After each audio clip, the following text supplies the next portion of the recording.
Han er en legende, han er Hollywood, han er alt det, som alle jer æblegrødsstjerner ikke fatter, han er. Danmarks YouTube-stjerne, Mr. Hollywood, Mathias Hougaard. Mathias Hougaard. Mathias Hougaard. Mathias. Mathias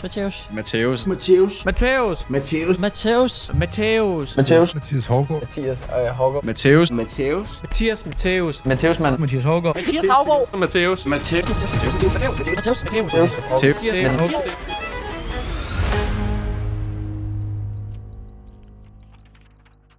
Prøv at se, hvis vi lige gør sådan der engang, så tror jeg faktisk, den er der. Ja, jeg ligner sådan en total spider. Jeg har også nogle gammelmandssko på. Jeg har heller ikke underbukser på. Jeg ved ikke. Det er noget tid siden, hva'? Godt at se jer. Jeg kan ikke se jer, I kan se mig. Men vi kan lade som om, vi kan se hinanden. Jeg er simpelthen bange for, at man kan se mine lange nosser i dem her. Ved du hvad, hvis I kan det, så er det fint. Det er ikke jordens undergang. Det er bare et par store, eksemplariske, fantastiske nosser. Det overlever jeg nok. Jeg er ikke vild med den her kameravinkel, men nogle gange så er det bare sådan noget med, fuck, hvordan det hele det ser ud. Det handler om, hvad der bliver sagt. Vi skal til at snakke om noget helt sindssygt, fordi det, jeg kommer til at fortælle i den her video, det bliver det mest real, I nogensinde har hørt. Fordi det ændrer hele mit liv, at jeg møder den mand. Det, der sker i den periode, hvor at det hele ligesom ramler for mig, det er, at... Forestil dig, at du ikke har set din familie i 5 fucking år. For 4 år siden, der forsvandt jeg fra internettet. Jeg havde alt det, som folk de drømmer om og forbinder med drømmelivet. Det hele det så rigtig stort og fint ud udad til. Men bag kulissen så skete der en hel masse ting, som jeg ikke har fortalt før. I den her video så får du historien om, hvordan jeg gik fra at være millimeter fra at være død, til at jeg mødte en mand, der ændrede hele mit liv. Det her det er historien om, hvordan Matthæus han blev til Mathias.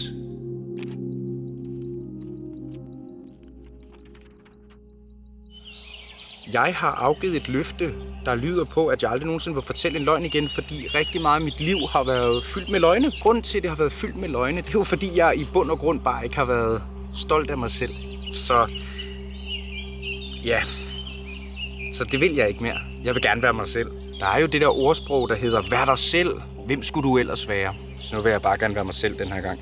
Det har vi ikke prøvet før. Men lad os komme direkte til sagen. Fordi sidst vi tog afsked for, hvad det er, 4-5 år siden, ja, der havde Thiesen det her, han havde det ikke særlig godt. Det der sker, det er, at mit liv er i en forfærdelig grim periode. Det skal siges, jeg har alt. Jeg har en månedsløn på over 100.000. Jeg har en lækker lejlighed lige ud til vandet. En daværende, rigtig flot, smuk kæreste. Jeg har egentlig det hele, som man forbinder med drømmelivet. Men jeg var ufattelig trist og havde ikke lyst til at stå op om morgenen.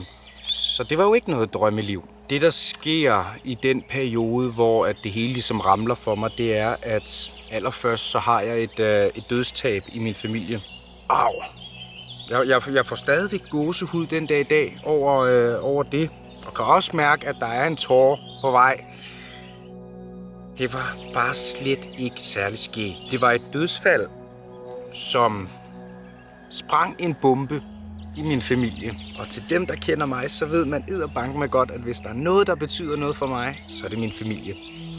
Så når der springer en bombe i ens familie, så kan man godt gå lidt ned med fladet. Udover det, så min daværende kæreste, og vi behøver ikke snakke om, hvad der skete, men der skete nogle ting, der bare gjorde rigtig, rigtig ondt i mit hjerte. Det var min første rigtige kæreste på det tidspunkt, så du ved, det var første gang, man udforsker kærligheden og skal prøve at navigere i det. Og det viser bare at være en stor, fed lort i hovedet. På daværende tidspunkt i dag kigger jeg tilbage på det med stor glæde og nostalgi. For hey, første kæreste, første gang man siger, jeg elsker dig til en person, som ikke er ens familie. Det var kæmpestort. Når jeg ser tilbage, jeg vil slet ikke have været det foruden. Ja, det kan godt være, at det endte med at gøre ondt. Men det var fandme det værd. Og det er det, der er med livet. Nogle gange så skal man fandme bare slå sig, og så skal man rejse sig op igen. Men det, der så sker for Mathias Hougaard, når hele livet det brister, det er, at han søger tilflugt i det, som han kender allerbedst. Og det er stoffer. Yep. On a daily basis, I consume enough drugs to sedate Manhattan, Long Island and Queens for a month. Nu har vi også snakket en del i telefonen, at jeg ved, du har andre, hvad skal man sige, kreative sider, du ikke har vist frem endnu. At folk tænker bare, at du er bare crazy, og alle de her ting fra Matthæus-tiden, det har været meget med alkohol, også nogle gange stoffer. Det har været inde og påvirke dig som privatperson meget, og må have fucket din psyke op, og også dit arbejde, du har tjent penge på som videograf.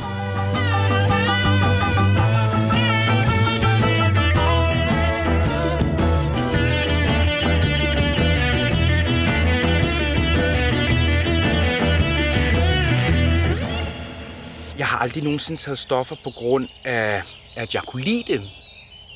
Men det gav mig bare en ro. Fordi det, der er med mig, det er, at jeg aldrig nogensinde har haft ro. Der har altid været larm op i mit hoved, og det har været alt fra Mathias, hvorfor kan du gøre det her? Du er så fucking doven. Eller Mathias, hvorfor kan du gøre det her? Du sagde, du vil gøre det, nu gør du det ikke. Og bare blive ved med at slå sig selv i hovedet, og nu det her sket med din kæreste. Haha, flot Mathias. Du ved, det var ligesom en dæmon, der bare blev ved med at hamre en hammer i hovedet på en. Og jeg fandt ud af, at jeg kunne slukke dæmonerne med stoffer. Jeg havde altså aldrig nogensinde ro. Jamen, så kunne du jo gå et stille sted hen. Ja. Stofferne var mit stille sted. Det tager det nu og her, men på den lange bane, så nytter det bare ikke en skid, fordi man kan ikke bare skubbe problemerne ind under gulvtæppet, og så forvente, at det ikke rammer en senere i livet. Det fandt jeg jo så heldigvis ud af, men det kommer vi til senere. Jeg havde det virkelig, virkelig fucking dårligt. Jeg havde det så dårligt, at jeg faktisk gjorde det dummeste, et menneske kan gøre. Og det er at prøve at tage sit eget liv. Jeg kan ikke huske det så godt, fordi det hele var meget mørkt. Det hele var meget... Det hele føles som en tåge. Og når folk spørger mig, hvad skete der egentlig? Jeg ved det ikke. Jeg tror bare, det er det der med, at man virkelig bare rammer bunden.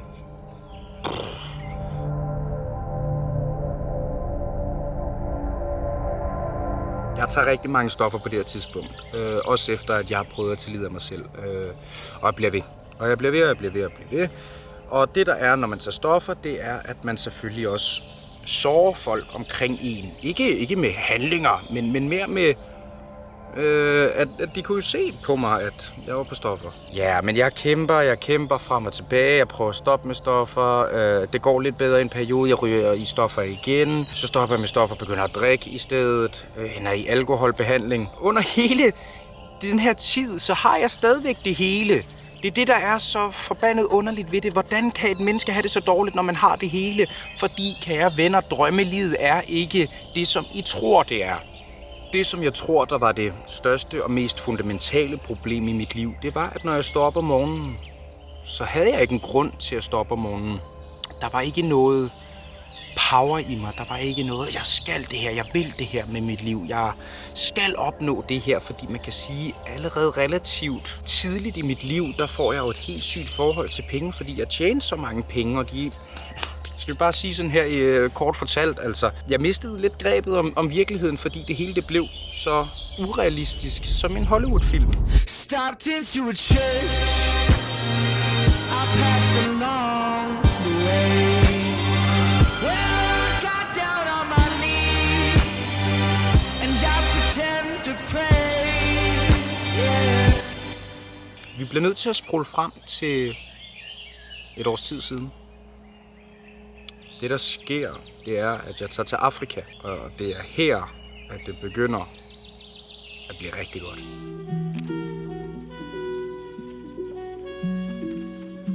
Jeg lander i Tanzania.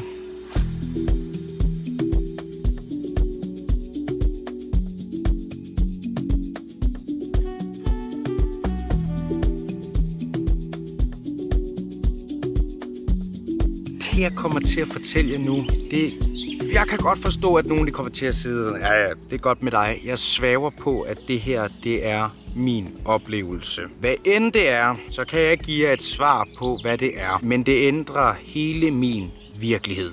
En af de første aftener, jeg er der, så skal jeg ud og have noget at spise på et streetfood-sted. Mapacha hedder det helt præcist, og der er der en, jeg vil ikke sige tjener, fordi det er han ikke. Han er sådan en, der byder folk velkommen og sørger for, at alle gæsterne har det godt. Og han tager bare super, super godt imod mig.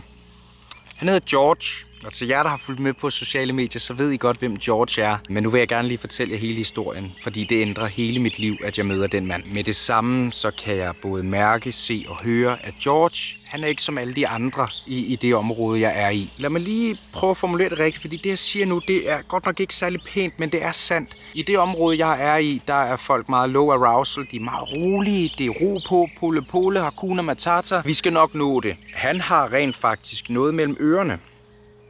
Og han er meget anderledes i forhold til alle de andre mennesker, jeg havde mødt der. Så jeg spørger ham, George, hvad laver du her? Og så siger han, jamen, da der var corona, så mistede han sit arbejde på fastlandet. Og hans arbejde, det var at være paramedic, altså at redde liv på Kilimanjaro, Afrikas største bjerg. Det vil sige, at han flyver i helikopter op på bjerget, når der er nogen, der falder om, fordi det sker rigtig, rigtig tit på Kilimanjaro. Og så kommer han bare og giver dem først hjælp. Det vil sige, at George redder bogstaveligt talt liv. Han er en engel. Da der var corona, så lukkede bjerget, desværre.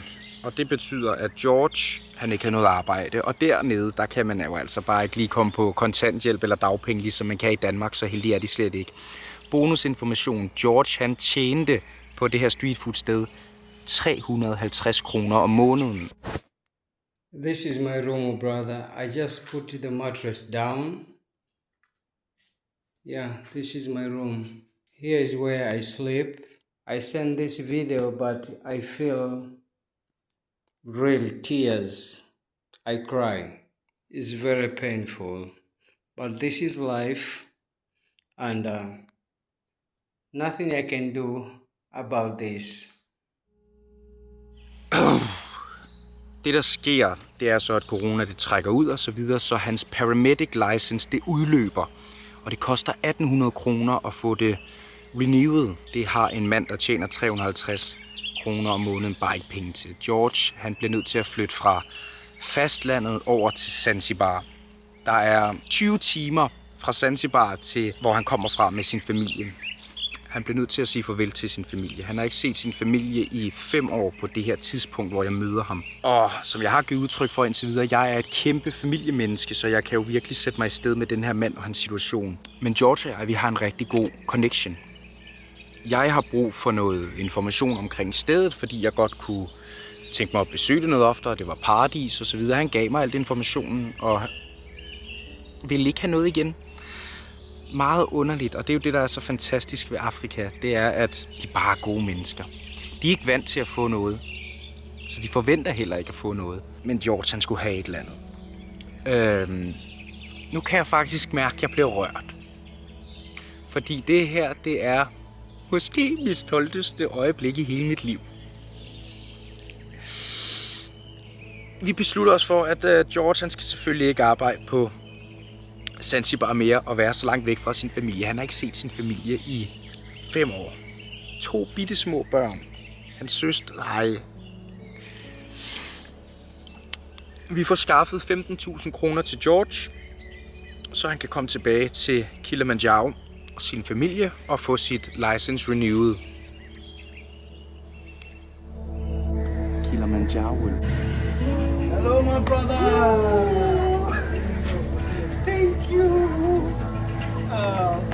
So, George. Yes, my friend. Oh, Kilimanjaro. Kilimanjaro. But do you really want to go back to Kilimanjaro? No. We got you for me. We got you for me. We got you for me. We got you for me.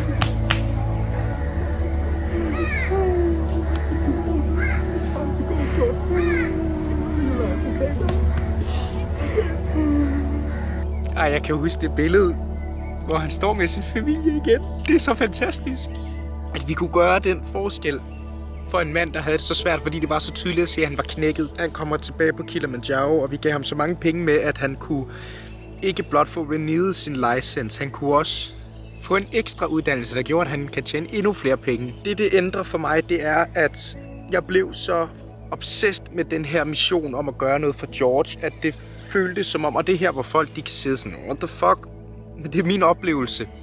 Der var noget, der styrede mig, fordi i 5 dage, der sover jeg slet ikke. Det eneste, jeg laver, det er at tænke på George. Det er et par dage, hvor jeg er styret. Hver en ting, jeg gør i de her 5-6 dage, er med tanken på George. Da vi ser George i den der fucking tuk-tuk på vej til færgen for at kunne komme tilbage til sin familie,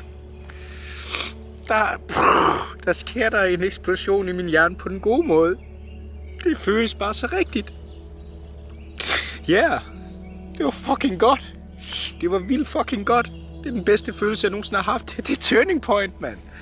Jeg er fucking ligeglad, hvad folk tænker. Sidder du og græder, fordi du hjalp en anden mand? Ja, jeg fucking gør. Det var det bedste øjeblik i hele mit liv. Fordi jeg kunne gøre en forskel for et andet menneske. For alvor. Ikke bare at give en krammer eller et klap på ryggen. Det var en reel fucking forskel. Forestil dig, du ikke har set din familie i 5 fucking år. Det var fucking godt. Og det var bare perfekt timing, for jeg havde det så fucking skidt. Jeg havde brug for det der. Jeg havde brug for at finde en gnist. Jeg havde brug for at mærke, at jeg var i live, fordi da det der sker, så føltes det som om, at jeg vågnede. At jeg havde sovet hele mit liv, at det var det her liv gik ud på. Men jeg kommer så hjem igen fra Tanzania. Jeg er fucking så klar på at gøre en forskel. Jeg laver en hel forretningsplan i forhold til, hvordan at jeg kan lave forretning i Tanzania. Og det ender jo så med, at det at være min idé, det var en bar, der skulle hedde Zanzibar Røv til turister og sådan dansk mad, Superliga på fjerneren, dansk fodbold, europæisk blandet med Tanzania, Afrikas kultur. Det går så ret hurtigt op for mig, Zanzibar Røv. Hallo, det var en god idé, men ja, det bliver meget større end det, må jeg så dog indrømme. En bar. Selvom det var en sød og en god idé, så blev det lidt mere ambitiøst. Det skal jeg nok komme til senere i videoen. Jeg kommer hjem til Danmark igen. Jeg ved, det er det her, jeg skal. Det her, det er det, der skal ske resten af mit liv. Så sker der noget. Endnu en gang. Jeg vil lave en plasmakanon. Jeg har aldrig nogensinde fulgt med i fysiktimen. Jeg var faktisk så useriøs i folkeskolen omkring fysik, at jeg dukkede op til min eksamen i en Pornhub-trøje. Altså, det siger lidt om mit ambitionsniveau i forhold til fysik. Nu skulle jeg lave en plasmakanon, og det var bare sådan et sjovt projekt. Jeg er typen, der bare laver projekter. Det skal siges, jeg har det rigtig godt på det tidspunkt. Ingen stoffer, ingenting. Jeg har det bare fucking luksus, okay? Fordi nu har jeg fundet mening med livet. Jeg er glad, når jeg stopper om morgenen. Jeg har en grund til at stoppe om morgenen. Jeg blev nødt til at lære lidt fysik for at kunne lave sådan en plasmakanon. Jeg endte aldrig nogensinde med at lave den plasmakanon, fordi på min vej i fysik, der fandt jeg noget rigtig spændende. Og det er det, der hedder kvantefysik og metafysik.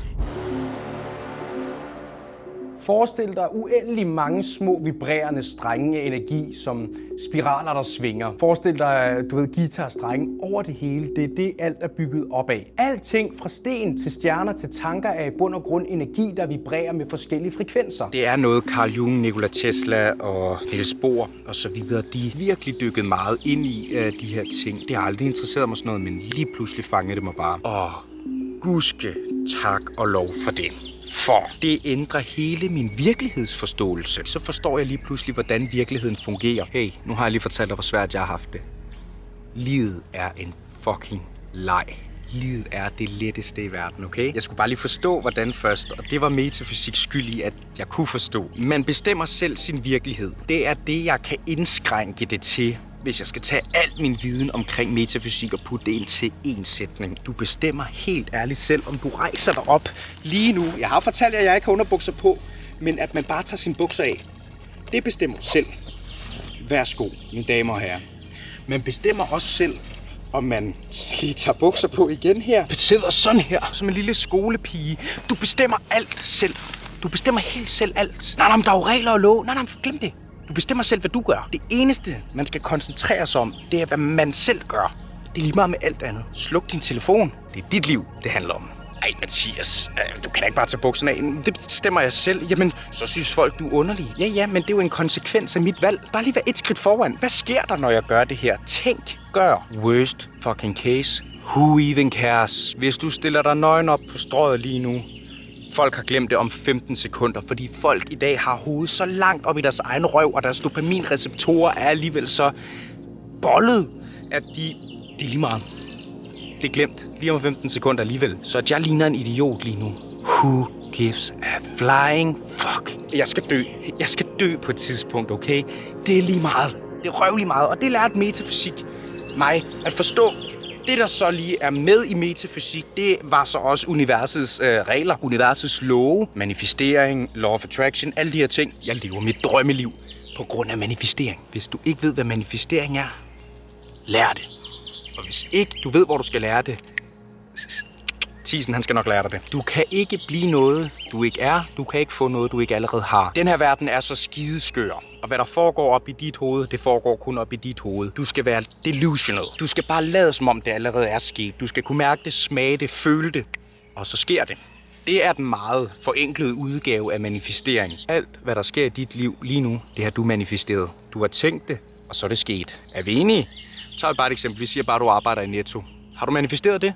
Ja, det har du. Fordi du har fået tanken op i dit hoved, at du skulle sende en ansøgning, og så har du gjort det. Hvad hvis du så fik tanken op i dit hoved, at du vil arbejde for, lad mig bare sige, dig selv og tjene 10 millioner kroner om året? Lyder det urealistisk? Ved du, hvor mange mennesker ude i verden, der tjener flere millioner bare på grund af manifestering? Alle de største stjerner, du kender, de bruger manifestering. The fastest way to attract something is to think like someone who already has it. Your mind mirrors what you believe you deserve. Hvorfor lærer man så ikke sådan noget i skolen? Fordi prøv at høre, det er meget enkelt. Man vil selvfølgelig ikke give det til alle mulige, fordi så er der ikke længere nogen, der kan have magt. Men det der så er med alt det her metafysik. Jeg kan huske, at jeg står og kigger ind i en hvid væg. Så eksploderer det igen i hovedet.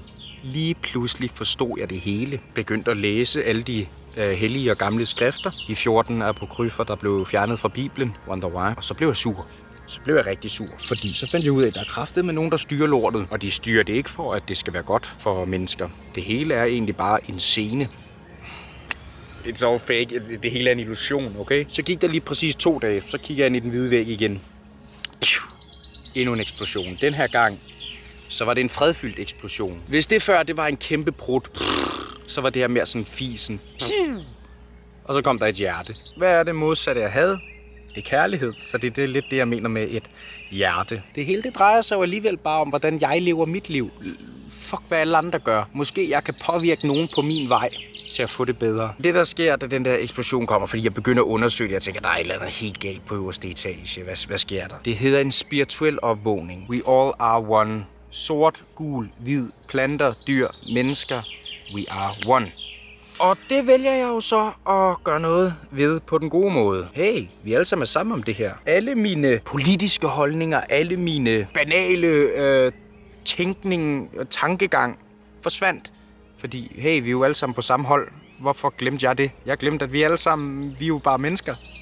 Jeg er da ligeglad om ham, der han er mørk. Jeg er da ligeglad om hende, der hun er gul. Jeg er da ligeglad om jeg er hvid. Jeg er da ligeglad om hun har en store bryst, eller om hun har små bryst. Vi er alle sammen er mennesker, for helvede da. Hvis jeg kan komme ud af mit misbrug ved at have lært metafysik og kvantefysik og alle de her metoder, jeg jo så fandt ud af og testet af på egen krop, så kan andre også. Så jeg laver en Insta-story, hvor jeg sådan, hey, jeg er kommet ud af mit misbrug, jeg brugte de her metoder, og jeg gjorde sådan her. Sådan her, er der nogen, der kunne tænke sig at prøve det? Så det gjorde jeg. Gratis forresten. I lang tid, i et par måneder. Og jeg tror da alligevel, jeg fik kørt 150-200 mennesker igennem. Og det virkede kraftigt, men det er jo det, der er så magisk ved det. Jeg skal ikke sidde og promovere noget lige nu, det er bare for at fortælle, hvad jeg laver nu. Så det laver jeg, det hedder Fix Mit Liv. Jeg bliver nødt til at sige reklame. Det var ikke for, at det her det skulle være et reklamespot. Det er bare lige for at fortælle, at jeg så laver det i dag. Det er lidt cool, det må man godt klappe sig selv på skulderen for. Jeg er gammel misbruger, nu hjælper jeg andre, der sidder misbrug. Det er jo en succeshistorie. Det er ikke kun et misbrugsforløb, det er også et mindset-forløb, fordi jeg blandt andet lærer folk, hvordan man bruger manifestering, law of attraction og alle universets hemmeligheder og love og så videre. Kan I huske tidligere, da jeg sagde, at det blev rigtig ambitiøst, det med Afrika? Okay, så det jeg gør lige nu i Afrika, det er, at jeg laver personlige investeringer i potentiale. Det er for eksempel, der er Lawrence dernede, vanvittigt dygtig bokser. Lawrence tjener 170 kroner om måneden. Ung dreng, ung mand. Han har ikke penge til udstyr, han har ikke penge til ordentlig kost, han har ikke penge til træning. Så det går jeg naturligvis ind og betaler for. Det var bare et eksempel, så der er mange andre. Jeg sidder og filmer på YouTube igen. Jeg tror vist nok, jeg udtalte mig, at jeg nok højst sandsynligt aldrig nogensinde vil vise mit ansigt på internettet igen. Hvorfor gør du det så lige pludselig? Jeg har en mission. Jeg har virkelig en mission, okay?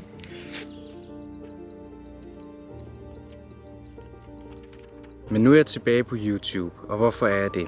Jeg har givet mig selv resten af 2026 til at se, hvor meget jeg kan indsamle til velgørenhed til børn og unge og familier i Tanzania. Et måltid i Tanzania, det svarer til ca. 13 kroner. Så hvis du har et par kroner i overskud, som du kan undvære, så kan du i beskrivelsen til den her video finde donationslink til, hvor du kan donere til børn og unge og familier i Tanzania. Jeg går selv ned og giver dem maden, så man ved, at der ikke er nogen mellemmand, der er grådig og tager pengene.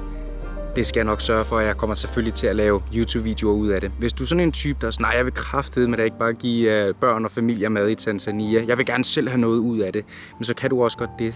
Nede i beskrivelsen, så er der også et link til en manifesteringsbog. Det er mig, der har skrevet den, og det er en bog, hvor jeg giver alle tips og tricks til, hvordan man manifesterer sig til et bedre liv. Jeg har gjort den super billig, men selvfølgelig så vil jeg gerne samle penge ind til velgørenhed, og det er du også med til at hjælpe til, hvis du køber den bog. Det er lidt sådan en, du får noget ud af det, og en masse andre får noget ud af det. Der er vist ikke nogen, der taber der. Der er faktisk en meget sød historie, jeg gerne vil fortælle. Jeg var på sådan en meget lokal afrikansk restaurant, hvor det kun var afrikanere, ingen turister, der sad der. Og så var der en, han havde ikke fået et måltid i 3 dage. Det eneste, han havde fået, det var sådan en shot olie om morgenen i 3 dage. Han fik endelig sit måltid for første gang i 3 dage, og inden at han overhovedet tog en bid, så kiggede han op for at se, om der var nogen, der var mere sulten end ham. Og det var der, så sad han og delte maden med en, der ikke havde fået mad i 4 dage. Det er bare nogle fantastiske mennesker, som virkelig har brug for en ekstra hånd, desværre. Min mentalitet, den er også lidt sådan, ja, men det giver ikke mening bare at give et måltid, fordi så er de sultne igen dagen efter, og derfor så er jeg også i gang med rigtig mange projekter, som ligesom bygger det op til, at de ikke er sultne dagen efter. Det er jo det der med, hvorfor give en mand en fisk? Giv ham da en fiskestang i stedet. Og mit mål, det er lidt ligesom at vise, at sammen så står vi stærkere, og at man hjælper bedre, når man er flere omkring det, og man kan sige, at hver en, der donerer, har været med til at ændre et liv. Hvis det var mig, der i perioder ikke har fået mad i helt op til 4-5 dage, og der lige pludselig kom en fremmed mand og gav mig mad, så vil jeg danne mig nogle tanker, der sådan, det er en god mand. Jeg vil gerne gøre det bedre for den næste, ligesom den her mand gjorde for mig. Så spreder man også ringe i vandet. Så det er ikke kun familie og børn, man hjælper. Det er også den fremtidige generation, der finder ud af, at det kan faktisk betale sig at hjælpe. Jeg kan huske, hvor glad jeg blev. Nu vil jeg gøre andre glade. Og jeg tror ikke, at det kommer som nogen overraskelse over, at det egentlig er grunden til, at jeg er i live. Det er for at gøre en forskel for andre mennesker. Det tænker jeg, I har fundet ud af, når I har set helt hertil. Så ikke nok med, at I hjælper dem, så redder I faktisk også mit liv på en måde, fordi det er bare det, jeg gerne vil. Det tror jeg, I har fundet ud af. Selvom vi ikke kender dem, så er det vigtigt at hjælpe. Jeg kunne rigtig godt tænke mig at slutte videoen af med at sige, Mathias Hougaard for 3 år siden, misbruger, havde det elendigt, var på bunden, havde ikke lyst til at leve. Mathias i dag vejleder andre mennesker til at komme ud af deres misbrug. Jeg var velgørenhed i Tanzania, og så er jeg loaded. Jeg er loaded med alt, med kærlighed. Jeg har alt i overflod. Det er det, der er med det. Kærlighed, mennesker, oplevelser. Jeg har alt. Bare fordi jeg ændrede få ting i min hjerne og tænkte og så tingene på en anden måde. Hvis jeg kan, så kan du også. Og det vil jeg rigtig gerne vise jer, hvordan. Jeg har sagt en hel masse ting. Der er meget information at sluge, hvis du har set med indtil nu. Husk, jeg elsker dig, og vi ses i næste video.